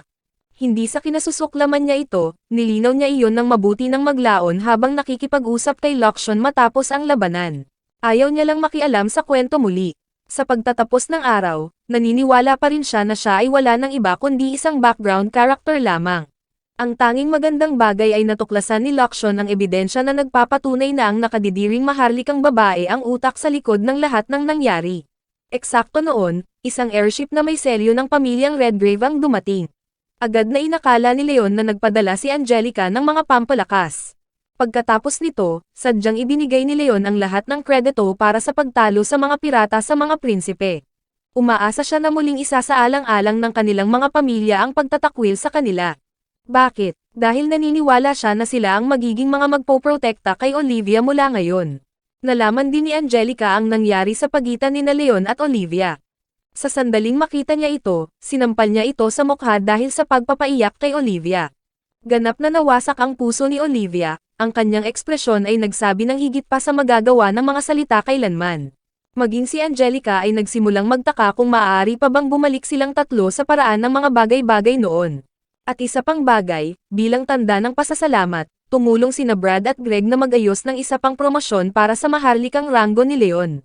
Para bang hindi pa sapat iyon, nagpa siya rin ang ama ni Clarice na gantimpalaan siya sa pagtulong sa kanyang anak. Nagpadala ito kay Leon ng isang bago at makabagong motorsiklo, kasama ang isang personal na sulat na nangangako ng isa pang promosyon kapag nakapagtapos na si Leon mula sa akademya, eksaktong uri ng pansin na hindi kailanman ginusto ni Leon sa simula pa lang. Salamat sa kanyang huling promosyon, biglang naging isa si Leon sa pinakahinahangad na binata ng akademya. Siyempre, ang mga babae ay hindi interesado sa kanya, interesado sila sa kanyang titulo. Ang pagkatanto doon ay nag-iwan lang kay Leon na nakadarama ng depresyon. Para naman sa kanyang mga relasyon kina Olivia at Angelica, ang mga bagay-bagay ay kakaiba pa rin. Nag-organisa ang akademya ng isang field trip, at kahit na silang tatlo ay itinalaga sa parehong grupo, halos hindi sila nag-uusap sa isa't isa. Gayunpaman, sa pamamagitan ng purong pagkakataon o baka lang lohika ng anime, natapos silang lahat na nagkikita sa loob ng isang templo sa panahon ng isang lokal na festival. Sinalubong sila ng isang shrine maiden at inanyayahan ang lahat na mag-alay ng panalangin. Si Leon, sa pagiging Leon, ay walang pakialam sa pagkilos ng may dignidad. Sa halip, tapat siyang nagdarasal para sa isang bagay, pakiusap, hayaan mo akong magpakasal sa isang may gulang na babae, isang taong mapag-alaga, isang taong makatwiran, at baka medyo spicy. Smack! Agad siyang sinuntok ni Angelica dahil sa pagsasabi ng ganoong katarantaduhan sa loob ng isang sagradong templo. Pagkatapos nito, nakatanggap ang lahat ng isang lucky charm na nagpapahusay ng isang partikular na katangian. Natapos si Leon sa isa na bahagyang nagpapahusay sa kanyang kakayahan sa pakikipaglaban. Nang maglaon, habang nag-e-enjoy na sa wakas si Leon sa isang mapayapang pahinga, isa pang prinsipe ang lumapit para istorbohin siya. Sa kasamaang palad, iyon ang pinakamaliit sa kanyang mga problema. Isang baliw na kawan ng mga lumilipad na halimaw ang biglang lumitaw, na nagtutungo diretso sa kanilang airship. Agad na napagtanto ni Leon na may isang bagay na lubhang mali, ang labanang ito ay dapat na mangyari malapit sa pinakahuli ng laro. Walang ganap na dahilan para mangyari ito ng maaga. Ang sitwasyon ay naging mas malala pa nang ang isang higanteng barkong pandigma ay lumitaw sa itaas. Nagmadali si Olivia at ang iba pa palabas para makita kung ano ang nangyayari. Sa sandaling makita ni Angelica ang isa sa mga pasahero, ganap na nagbago ang kanyang mukha. Nakilala niya agad ang babae, ito ang prinsesa ng Fanos Principality, isang bansa na humiwalay sa kaharian maraming taon na ang nakalipas. Hindi ito narito para makipag-ayos, narito ito para magdeklara ng digmaan. Mabilis na nagpa siya ang kaaway na gawing bihag ang mga estudyante ng akademya. Dahil sa kanyang katayuan bilang pinakamataas na ranggong maharlika na naruroon, nagboluntaryo si Angelica na maging tanging bihag kapalit ng kaligtasan ng lahat. Tinanggap ng may bigote na komandante ang alok. Agad na pumasok si Leon para pigilan siya, malaking pagkakamali. Inutusan ng komandante ang ibang mga estudyante na bugbugin si Leon, at sumunod sila ng walang pag-aalinlangan. Sinubukan siyang protektahan ni Olivia, ngunit natamaan din ito. Nawalan ng malay si Leon at itinapon sa isang pansamantalang selda ng kulungan. Ilang oras pagkatapos noon, binisita siya ni Olivia. Nairita siya, nawasak ang puso, kinasusuklaman niya kung gaano siya naging walang kapangyarihan. Si Leon naman ay walang ganap na ideya kung paano aaliwin ang isang umiiyak na babae. Gayunpaman, ang pagkakita sa isang taong umiiyak dahil tunay silang nag-aalala sa ibang tao ay tumama sa kanya bilang isang bagay na hindi kapani-paniwalang maganda. Sa kasamaang palad, walang oras para manatili doon. Dumating ang asolang buhok na prinsipe dala ang agarang balita, ang tunay na plano ng kaaway ay simple, papatayin nila ang bawat solong estudyante, na pinapanatili lang si Angelica na buhay bilang bihag. Sa katunayan, inaasahan na iyon ni Leon. Ibinaba ng prinsipe ang kanyang ulo at humingi ng tulong kay Leon. Agad na tumanggi si Leon, hindi kung ilang tao lang ang handang lumaban. Sinubukan ng prinsipe na kumbansihin ang ibang mga estudyante na sumali sa kanila, ngunit walang humakbang pasulong. Sa pagkapagod sa kanilang kaduwagan, naglakad si Leon palabas. Nagpaputok siya ng isang shotgun sa hangin, bang! Tumahimik ang buong madla. Tinitigan sila ni Leon sa bawat isa. Basura kayong lahat. Gamit ang kanyang bagong nakuha na maharlikang awtoridad, inutusan niya ang bawat estudyante na maghanda para sa labanan. Kung mamamatay kayo, mamatay kayong lumalaban. Hindi na kailangang sabihin pa, walang nagpahalaga sa talumpating iyon. Nagpatuloy pa rin si Leon. Nangako siya na siya mismo ang lalamang sa mga linya ng labanan, dahil hindi tulad ng natitira sa inyo, tunay akong karapat-dapat na tawaging maharlika. Isang babae ang partikular na nairita doon. Siya ang anak ng isang maimpluwensyang count at buong pagmamalaking hiningi na magpakita si Leon ng ilang paggalang sa kanyang pamilya. Ganap siyang pinatahimik ni Leon. Handa siyang kilalanin na ang kanyang mga ninuno ay mararangal na maharlika. Ang kanyang henerasyon, hindi man lang malapit. Sa sandaling nagboluntaryo si Angelica na maging bihag, ang bawat isa sa kanila ay nagbuntong hinto sa kaluwagan. Sila ay perpektong kontento na nagtatago sa kaligtasan habang ang ibang tao ay nagsasakripisyo sa kanyang sarili. Wala sa kanila ang nagtataglay ng lakas ng loob o ng karangalan na mayroon ang kanilang mga nakikipagsapalaran na ninuno noon. Nabubuhay lang sila sa kaluwalhatian ng mga nakaraang henerasyon at ngayon, sa pamamagitan ng kanilang sariling kaduwagan, pinalitan nila ang ipinagmamalaking pamana na iyon ng kahihiyan. Ang mga susunod na henerasyon ay hindi sila aalahanin bilang mga bayani. Aalahanin sila bilang mga maharlika na pumiling tumakbo sa halip na lumaban. Ang mga salitang iyon ay nakarating na sa kanila sa wakas. Isa-isa, nagsimulang makahanap ang mga estudyante ng lakas ng loob na tumayo at lumaban. Sa pagtatapos ng araw, kahit sila ay may kaunti pang natitirang pagmamalaki para protektahan. Para naman sa anak ng Count, well, kahit papaano ay nagawa ni Leon na mag-iwan ng ibang uri ng impresyon sa kanya. Alinman, ang kurtina ay sa wakas ay tumataas sa susunod na malaking labanan. Inihanda ni Leon ang sarili kasama ang iba at nagmarcha diretso sa larangan ng labanan. Siyempre, hindi sumusugod si Leon sa labanan ng walang plano. Salamat sa kanyang kaalaman sa laro, alam niya na ang kalabang prinsesa ay nagtataglay ng isang mahiwagang plota na may kakayahang magkontrol ng mga halimaw, kaya ang kanyang layunin ay simple, kunin ang plota palayo. Kasama si Loction na sumusuporta sa kanya, sumugod si Leon diretso sa barkong flag ng kaaway, habang ang mga estudyante ng akademya ay nahihirapan na pigilan ang walang katapusang mga alon ng mga halimaw. Nanunood mula sa barko ng kaaway, nakita ni Angelica ang lahat na itinatalaga ang kanilang mga buhay para iligtas siya. Sabi nga, ang prinsesa at ang may bigote na komandante ay nananatiling ganap na may kumpiyansa. Nagpadala pa sila ng higit pang mga halimaw sa mga estudyante, pagkatapos ay sinimulan nila silang bambahin mula sa itaas. Ang mga estudyante, na nakahanap na sa wakas ng lakas ng loob na lumaban, ay nagsimulang maniwala na malapit na silang mamatay. Sa gitna ng lahat ng kaguluhang iyon, narating ni Olivia ang kanyang breaking point. Ang pag-iisip na ang lahat ay nasasaktan matapos makarating ng ganoon kalayo ay nagpabagsak sa kanya. Sumigaw siya ng buong puso. Sa eksaktong sandaling iyon, ang charm na natanggap niya sa templo ay nagsimulang maglaho. Isang malaking hadlang ang agad na lumawak sa paligid ng larangan ng labanan, na nagpoprotekta sa bawat solong estudyante mula sa pagbomba. At hindi siya tumigil doon. Kahit papaano, nagpakawala si Olivia ng isang malaking alon ng mahika na lumipol sa isang malaking bahagi ng mga puwersa ng kaaway. Nagising na sa wakas ang Saint. Maging si Leon ay naiwang walang masabi sa mismong kapangyarihan na ipinakita nito. Ipinaliwanag ni Luxion kung bakit ito nangyari. Kabalintunaan, ang lahat ng ito ay dahil kay Leon. Sa patuloy na pagprotekta kay Olivia, hindi niya namamalayan na binigyan niya ito ng pagkakataon na tumuon sa pag-aaral at pag-unawa sa kanyang mga kakayahan. Dahil doon, nagawa niya na sa wakas na i-unlock ang kanyang tunay na kapangyarihan. Samantala, bumagsak si Leon ng direkta sa barkong flag ng kaaway. Tumawa ang may bigote na komandante, kumbinsido na pinatay lang ni Leon ang sarili sa pamamagitan ng pagpasok sa maling bahagi ng barko. Nagpanik si Angelica, tunay siyang naniniwala na wala na si Leon. Isang segundo pagkatapos noon, ang sahig sa ibaba nila ay sumabog. Pumasok si Leon diretso sa deck kasama ang kanyang makina. Bago umatake, casual niyang sinabi kay Angelica na yumuko. Ginawa niya, ang lahat ng iba pa ay napatag.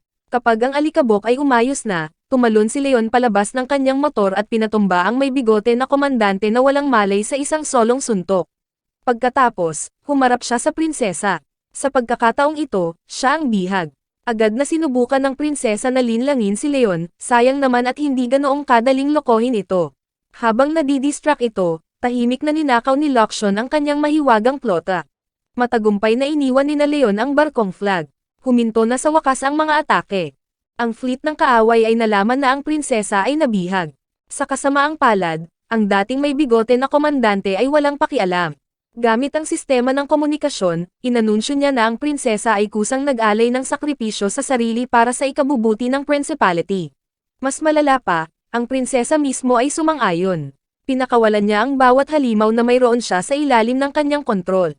Sa sandaling mawalan siya ng kontrol, ang lahat ng mga halimaw na iyon ay agad na bumaling laban sa sarili nitong mga puwersa.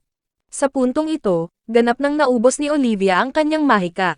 Si Leon ay muling napilitan na labanan ang buong larangan ng labanan ng halos mag-isa. Sa pagkakataong ito, gayunpaman, ginamit ni Angelica ang kapangyarihan ng sarili nitong charm para suportahan si Leon mula sa malayo. Habang ginagawa ito, napansin niya na bahagya ng makatayo si Olivia, itinulak nito ang sarili ng higit pa sa kanyang mga limitasyon. Sa sandaling iyon, wala nang nagmamalasakit sa kanila tungkol sa kanilang nakaraang pagtatalo, naintindihan na nila sa wakas ang isa't isa. Sa mga luha na dumadaloy sa kanilang mga mukha, nagkasundo ang dalawang babae sa isang taos-pusong yakap. Sa kasamaang palad, ang nakatutuwang sandali ay hindi nagtagal. Isang biglaang atake ang nagpadala kay Angelica na lumipad patungo sa gilid ng airship. Malapit na siyang mahulog. Tumanggi si Olivia na bitawan siya. Gamit ang huling bahagi ng lakas na natitira sa kanya, hinawakan niya si Angelica. Isa pang atake ang nagpayanig sa barko. Nagtagumpay si Olivia sa pagliligtas kay Angelica, ngunit isinakripisyo ang sarili sa proseso. Nahulog siya sa bukas na kalangitan. Kataka-taka, hindi siya natatakot, alam niya na kukunin siya ni Leon. At ginawa nga niya, ligtas na nasalo ni Leon si Olivia sa kanyang mga bisig. Para sa isang maikling sandali, ang lahat ay naging perpekto. Pagkatapos, aksidenteng tinawag siyang Olivia ni Leon sa halip na Livia, malaking pagkakamali. Agad itong nagalit, nagsimulang mag-away ang dalawa sa kalagitnaan ng hangin. Hiningi ni Olivia na tawagin niya itong Livia muli. Patuloy na ipinipilit ni Leon na mas magiging masaya siya sa isa sa mga prinsipe, na mas nababagay ang mga ito para sa kanya. Walang pakialam si Olivia, tiningnan niya ito ng diretso sa mga mata at sinabi sa kanya na ayaw niya ng kahit sinong iba pa. Siya lang ang gusto niya. Kahit ngayon, matigas pa ring ipinipilit ni Leon na siya ay wala ng iba kundi isang background character, isang hamak na extra sa kwento ng ibang tao. Napuno na sa wakas si Olivia sa pakikinig sa kalokohang iyon, kaya sinabi niya ito ng malinaw, ipinagtapat niya ang kanyang pagmamahal. Hindi talaga siya sinagot ni Leon sa paraang inasahan niya, ngunit ibinigay niya ang isang kahilingan nito, ngumiti siya at tinawag itong Livia muli. Bumalik ang dalawa sa iba. Ang labanan naman ay malayo pa sa pagtatapos. Eksakto sa hudyat, ang malaking barkong pandigma ni Leon ay dumating sa ilalim ng kontrol ni Luxion. Ilang sandali pagkatapos noon, ang Arrogance ay ipinadala rin sa larangan ng labanan. Handa na sa wakas si Leon na lipulin ang mga natitirang puwersa ng kaaway. Sa kasamaang palad, ang dating may bigote na komandante ay mayroon pang isang huling trump card na naghihintay. Ang nakatayo sa harap ni Leon ay ang tanging kalaban na hindi niya kailanman ginustong harapin muli, ang Black Knight. At handa na ito para sa labanan. Nagsimula ang huling labanan nang walang inasayang kahit isang segundo. Sa unang pagkakataon sa mahabang panahon, tunay na kinakabahan si Leon. Karaniwan siyang umaapaw sa tiwala, ganoon talaga katakot-takot ang Black Knight. Ang reputasyon ng lalaki ay nagsasalita para sa sarili nito, siya ay isang maalamat na mandirigma na kinatatakutan sa buong kaharian. Agad na nag-clash ang dalawa. Nagbanggaan ang bakal sa bakal, habang sina Leon at Luxion ay desperadong gumagawa ng diskarte. Kung sa bagay, tinalo na ni Leon ang lalaking ito noon sa laro. Alam niya na kailangang may paraan para manalo. Sa kasamaang palad, hindi nagpatuloy ang mga bagay-bagay ayon sa plano.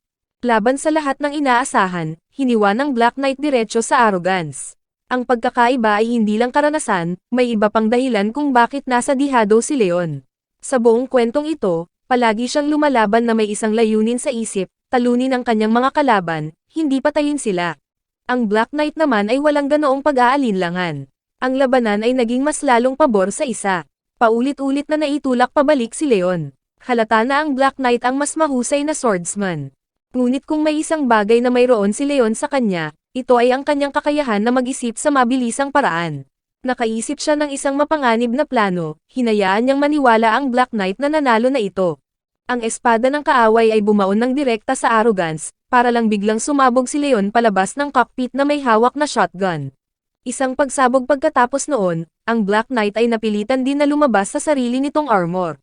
Kahit noon pa man, tumanggi ang dating may bigote na komandante na sumuko. Sa isang desperadong pagtatangka na baligtarin ang takbo, nagpaputok ito ng isang espesyal na flare na umaakit ng isang nakatutuwang bilang ng mga halimaw. Sa kasamaang palad para sa kanya, si Leon ay palaging 2 hakbang sa unahan.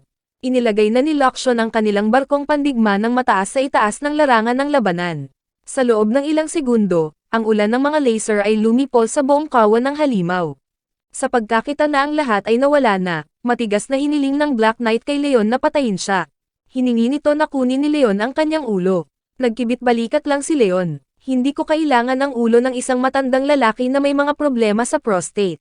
Sa halip, nagpasya siyang ikulong ito at panatilihin ang armor nito. Para naman sa dating may bigote na komandante, hindi eksaktong maawain si Leon.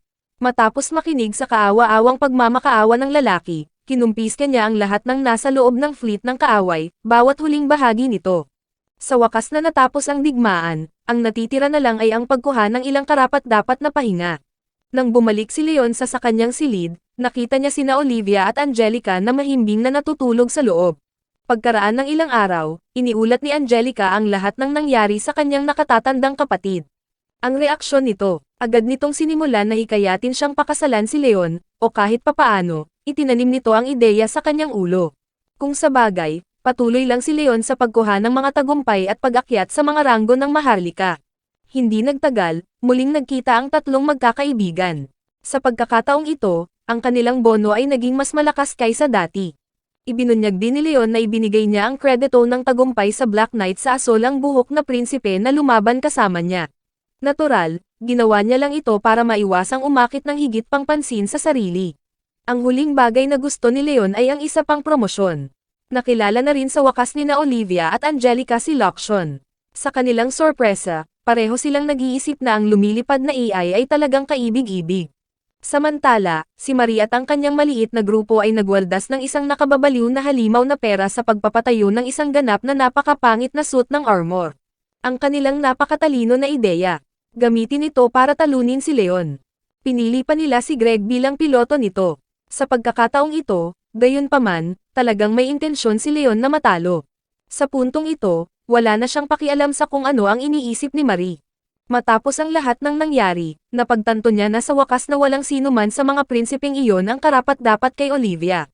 Nagsimula ang duel. Halos kaagad, nakatuklas si Luxion ng isang kritikal na problema, ang bagong armor ay malapit ng sumabog. Mabilis na sinubukan ni Leon na balaan si Greg. Ang problema, si Greg ay nananatiling matigas tulad ng dati. Dahil si Leon ang nagbibigay ng babala, tumanggi itong makinig at patuloy na umaatake. Sa katunayan, halos maawa si Leon sa kanila. Mula nang itakwil sila, nagtrabaho sila ng hindi kapani-paniwalang husto para pahusayin ang kanilang mga sarili. Sabi nga, napilitan pa rin siyang sirain ang kanilang armor, at tulad niyan, nahulog ito sa piraso. Wala maging sa madla ang nagulat pa. Para naman kay Marie, pinanood niya ang bawat barya na kanyang ininvest na naglalaho sa mismong harap ng kanyang mga mata. Sa kalaunan, dumating ang araw ng seremonya ng parangal kay Leon. Hindi niya kailanman inaasahan na napakaraming tao ang dadalo. Sa bagay, ang pagbihag sa prinsesa ng isang kalabang bansa ay may tendensya na umakit ng pansin. Matapos ang seremonya, nakasagupa ni Leon si Olivia. Ang mga bagay-bagay ay medyo kakaiba mula noong kanyang pagtatapat, ngunit hindi nagmamadali si Olivia. Mabait niyang sinabi kay Leon na mayroon itong lahat ng oras na kakailanganin para malaman ang sagot nito. Para naman kay Leon, gusto niya man o hindi, opisyal na siyang isang Viscount ngayon, isang pangpromosyon na hindi niya kailanman hiningi. Sabi nga, patuloy niyang gagawin ang kanyang makakaya para mabuhay sa ganap na gulo ng mundo kung saan siya muling nabuhay. Si Leon ay muling nabuhay sa Otomi game na kinasusuklaman niya ng higit sa lahat. Hindi bilang bayani, hindi bilang prinsipe, hindi man lang bilang kontrabida, kundi bilang isang random na NPC na hindi man lang dapat mahalaga. Kahit papaano, ang background character na iyon ay natapos sa pagliligtas sa buong kaharian, pagpapahiya sa 5 prinsipe, pagpapatigil sa isang digmaan, at ganap na paggiba sa orihinal na kwento ng laro. Tama, ang plano ni Leon na mamuhay ng tahimik ay hindi eksaktong gumagana. Matapos makuha si Luxion, ang AI na may kaunting tendensya patungo sa genocide, ang lahat ay nagsimulang magbago. Ang problema, walang ideya si Leon kung paano ang digmaan sa principality ay dapat na mangyari ng mas matagal pa sa laro, ngunit pinatigil niya ito ng mas maaga sa schedule, na nagtapon sa buong timeline sa kaguluhan. Para bang hindi pa sapat iyon, ipinaalala sa kanya ni Luxion na na-promote muli siya, at nagreaksyon si Leon sa paraang aasahan mo, dahil sa kahariang ito, ang ma-promote ay hindi nangangahulugang mas maraming pera o mas maraming kalayaan.